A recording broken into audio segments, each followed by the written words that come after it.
Good morning, my dear students. Welcome to the online classes of FS Inter College Durania Bareilly. तो last video में मैंने आपको जो है प्रेजेंट कंटिन्यूअस जो टेंस है उसके अफर्मेटिव सेंटेंसेस और नेगेटिव सेंटेंसेस के बारे में मैंने आपको बताया था। तो मैं अब नेक्स्ट आपको ले चलता हूँ इंटेरोगेटिव सेंटेंसेस। अब इंटेरोगेटिव जो सेंटेंसेस होते हैं हमारे, वो दो प्रकार के होते हैं।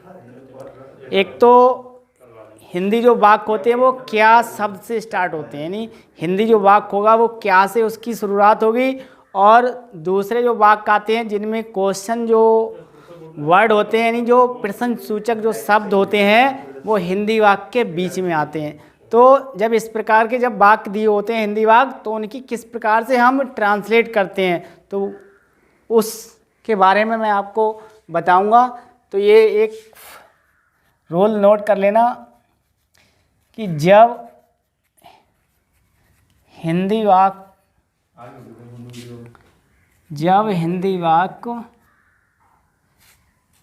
क्या शब्द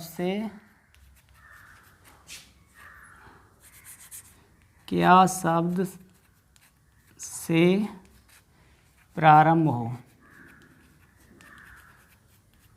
तो हम क्या करते हैं उसका जो एक स्ट्रक्चर बनाएंगे हम। तो उसमें क्या होगा, जो हमारी हेल्पिंग वर्ब होगी इज आर एम, वो स्टार्ट में आ जाएगी। फिर सब्जेक्ट आएगा हमारा, फिर वो वर्ब आईएनजी हो जाएगी, ऑब्जेक्ट आ जाएगा, और अंत में अदर वर्ड आ जाएंगे। तो ये एक हमारा स्ट्रक्चर है जिसे मैथ की भाषा में फार्मूला बोलते हैं।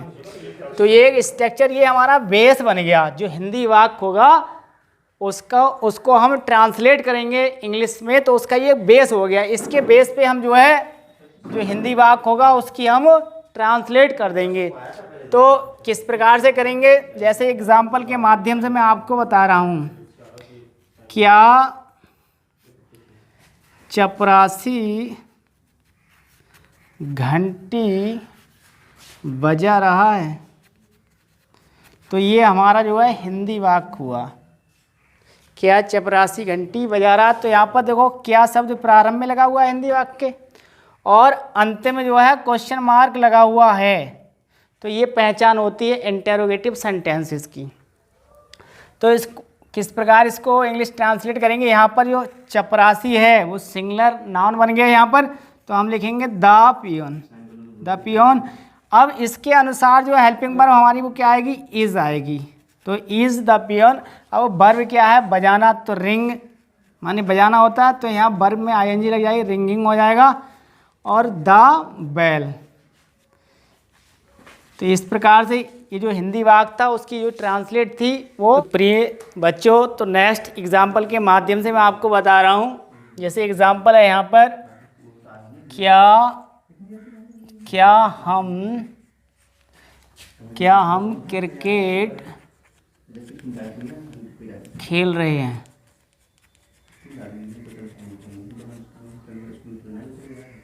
तो यहाँ पर सब्जेक्ट के स्थान पे बी का यूज हुआ, ठीक। तो बी के अनुसार जो हेल्पिंग वर्ब आएगी वो हमारी आर आएगी, ठीक।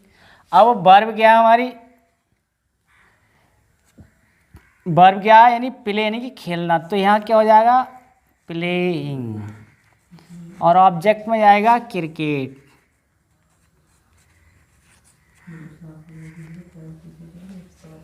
तो इस प्रकार से ये हिंदी वाक्य था, उसकी ट्रांसलेट कंप्लीट हो गई। आर बी प्लेइंग क्रिकेट, क्या हम क्रिकेट खेल रहे हैं। तो ये तो था।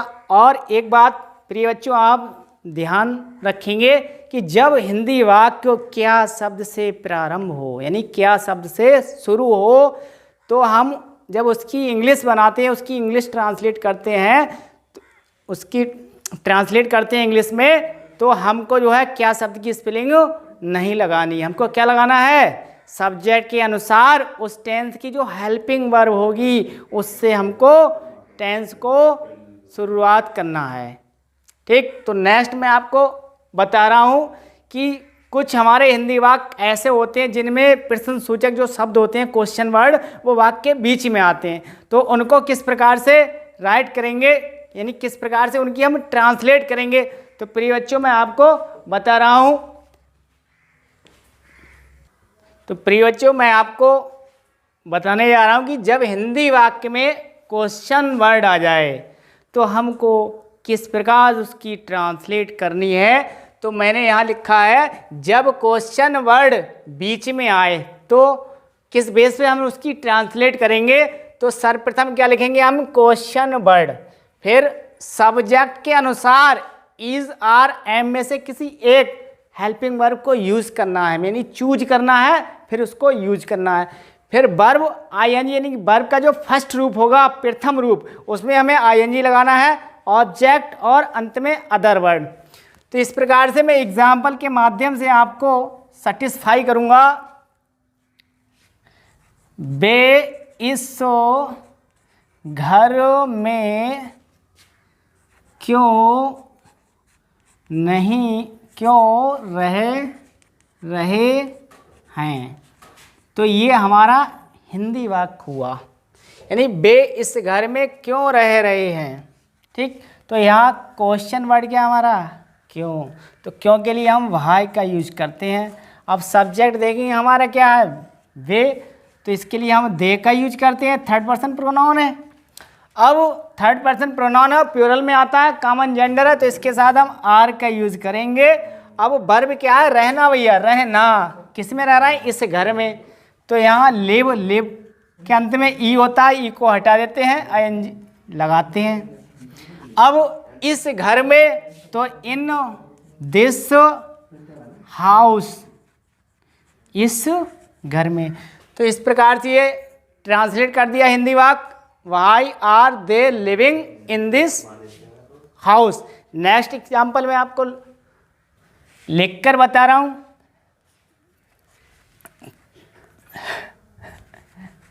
हम चाय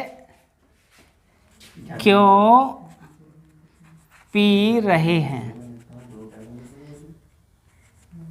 तो ये फिर से क्वेश्चन वर्ड वही आ गया, वाई, बी सब्जेक्ट है तो इसके अनुसार आर आ जाएगा, और ड्रिंकिंग वर्ब हो जाएगी हमारी, और आईएनजी लगा दिया इसमें, और टी मैंने चाय हो गया भैया। इस प्रकार से ये भी कंप्लीट हो गया। और एग्जांपल लेता हूँ, वह आज कहाँ जा रहा है। अरे नानी के घर जा रहा है। अब यहाँ क्वेश्चन वर्ड आया वेयर, यानी कहाँ, तो वेयर आ गया क्वेश्चन वर्ड। अब सब्जेक्ट के स्थान में क्या, वह, यानी हमारा मस्कुलिन जेंडर हो गया, क्योंकि यहाँ वर्ब से पता चल रहा है हमें लड़का है, तो यहाँ पर हम क्या लगाएंगे, ही। यहाँ वर्ब हो जाएगी हेल्पिंग वर्ब इज। अब जाना, गोइंग। अब स्थान का नेम आया नहीं तो हमें टू नहीं लगाना है प्रिय बच्चों। अब एडवर्ब क्या है हमारा, टुडे, यानी आज। ये एडवर्ब ऑफ टाइम है, टुडे यानी आज। तो मेरे प्रिय बच्चों, इस प्रकार से जो है जब हिंदी वाक्य में क्या लगा हुआ होगा तो भी मैं आपको ऊपर बता चुका हूँ, उसी बेस पे आप ट्रांसलेट कर लेंगे हिंदी वाक्य की। और जब हिंदी वाक्य में क्वेश्चन वर्ड आएगा कोई सा भी हो तो उसकी ट्रांसलेट आप इस जो स्ट्रक्चर मैंने यहाँ पर राइट किया है इसके बेस पे जो है आप आसानी से जो है हिंदी वाक्य की ट्रांसलेट कर लोगे। ठीक है, तो इसके बाद मैं नेक्स्ट आपको बताऊंगा। तो मेरे प्रिय बच्चों, एक वाक्य आता है जिसमें हु का भी प्रयोग होता है, यानी कौन। तो जब हिंदी वाक्य में कौन आएगा तो हम उसकी ट्रांसलेट किस प्रकार से करेंगे, तो मैं आपको बता रहा हूँ किस प्रकार से करना है। उसका भी फार्मूला यहाँ पर राइट कर देता हूँ। तो सर्वप्रथम हु आएगा, फिर इज हेल्पिंग वर्ब आएगी। अब हु के साथ जो हेल्पिंग वर्ब होगी प्रिय बच्चों वो इज ही आना है, क्योंकि मैं आपको पूर्व वीडियो में आपको बता चुका हूं कि हु एक ऐसा क्वेश्चन वर्ड है जो सिंगुलर सब्जेक्ट का कार्य करता है और सिंगुलर सब्जेक्ट के स्थान पर इसका प्रयोग किया जाता है। तो इसलिए यहाँ पर इज हेल्पिंग वर्ब आएगी और वर्ब आईएनजी हो जाएगी और नेक्स्ट ऑब्जेक्ट आ जाएगा और अंत में अगर अदर वर्ड है तो आएगा, नहीं तो नहीं आएगा। तो इस प्रकार से एग्जाम्पल ले रहा हूं, आपको इतिहास कौन पढ़ा रहा है। तो ये प्यारे बच्चों हिंदी वाक्य है। अब इसको इंग्लिश में किस प्रकार से ट्रांसलेट करेंगे। अब यहाँ क्वेश्चन वर्ड कौन कौन आया। अब कौन तो वही सिंगुलर सब्जेक्ट का कार्य करता है, इसको पहले लिख लेंगे हूँ मैंने कौन। अब इज आएगा, मैं आपको बता चुका हूँ, इसके साथ इजी आएगा। अब पढ़ाना पूर्व में भी बता चुका हूँ, जब स्वयं पढ़ने की बात होगी तो हम रीड वर्ब लगाएंगे, और जब कोई हमें अदर पर्सन पढ़ाएगा, कोई दूसरा व्यक्ति पढ़ाएगा, चाहे हमारे सर हो, चाहे हमारा कोई भाई हो, चाहे कोई अननोन पर्सन हो, तो वहाँ पर जो है हम क्या लगाएंगे, उसके लिए टीच लगाएंगे। आपको इतिहास कौन पढ़ा रहा है, तो यहाँ पर हम वर्ब क्या लगाएंगे, टीच। तो टीचिंग हो जाएगा, वर्ब में आईएनजी कनेक्ट हो गई। अब आपको ऑब्जेक्ट क्या हो गया, आपको यू। अब क्या, इतिहास, तो हम इतिहास के लिए कहते हैं हिस्ट्री। ठीक, तो इस प्रकार से ये सेंटेंस जो था हमारा हिंदी वाक्य, उसकी ट्रांसलेट जो है कंप्लीट हो गई।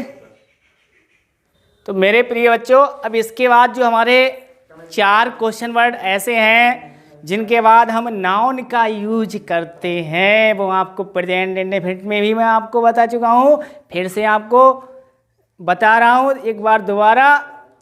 तो 4 क्वेश्चन वर्ड हैं विच, होज और हाउ मनी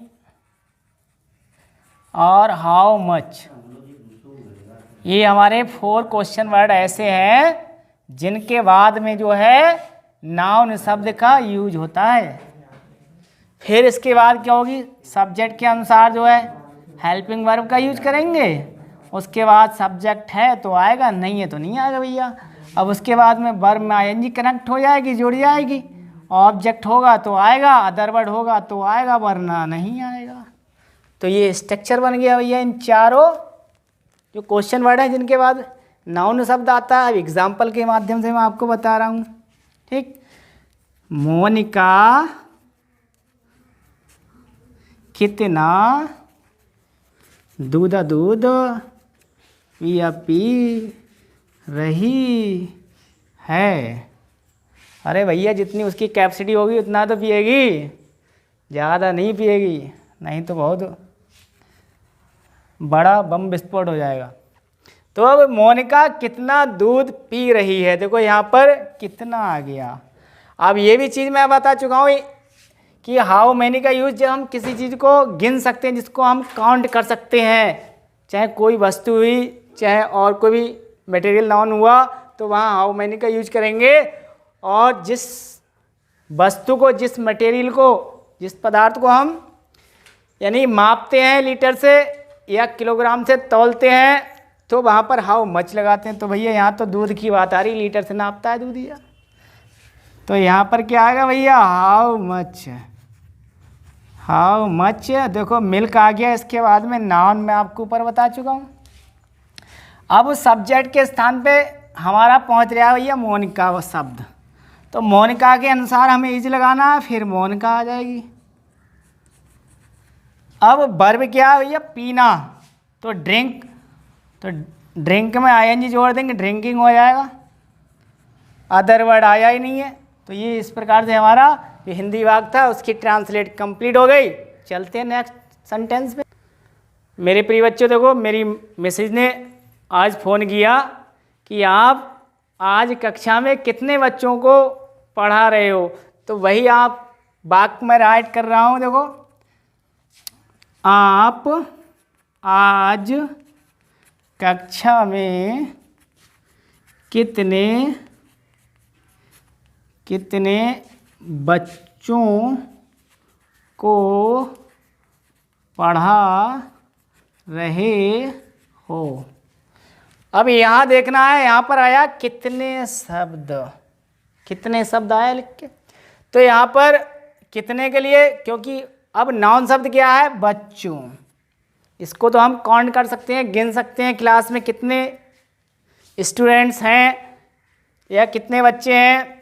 तो हम यूज करेंगे यहाँ पर हाउ मैनी। अब बच्चों के लिए आएगी चिल्ड्रन। ठीक, चिल्ड्रन क्यों आया भैया, क्योंकि चाइल्ड होता है वो सिंगुलर नंबर होता है और चिल्ड्रन जो है वो प्लूरल नंबर है। ठीक, जब ओनली वन बच्चे की बात होगी तो हम चाइल्ड लिखेंगे और मोर देन वन, एक से अधिक की बात होगी तो चिल्ड्रन हमारा प्लूरल नाउन हो जाएगा। अब यहाँ पर देखना वर्ब सब्जेक्ट के स्थान पे क्या है, आप, तो आपके लिए हम यू का यूज करते हैं तो इसके अनुसार क्या आएगा, आर यू। अब वर्ब क्या है, मेन वर्ब पढ़ाना। ठीक, तो यहाँ पर क्या हो जाएगा, टीच, तो वर्ब में आईएनजी लग जाएगी, टीचिंग। अब कहाँ पढ़ा रहे हैं, ऑब्जेक्ट तो आया नहीं हमारा, कक्षा में, तो इन द क्लास। अब देखो एडवर्ब ऑफ टाइम भी दिया हुआ है, कब, आज, तो क्या लिखेंगे हम, टुडे। तो इस प्रकार से हिंदी वाक्य था, इसकी भी ट्रांसलेट कंप्लीट हुई। How many children are you teaching in the class today. तो मेरे प्यारे बच्चों, इस प्रकार से मैंने आपको जो इंटरोगेटिव जो सेंटेंसेस थे, उनके जो हिंदी वाक्य थे, उनकी किस प्रकार से हम ट्रांसलेट करते हैं इंग्लिश में, वो आपको मैंने स्ट्रक्चर के माध्यम से बताया और मैं उम्मीद करता हूँ कि आपके समझ में ये अवश्य आएगा।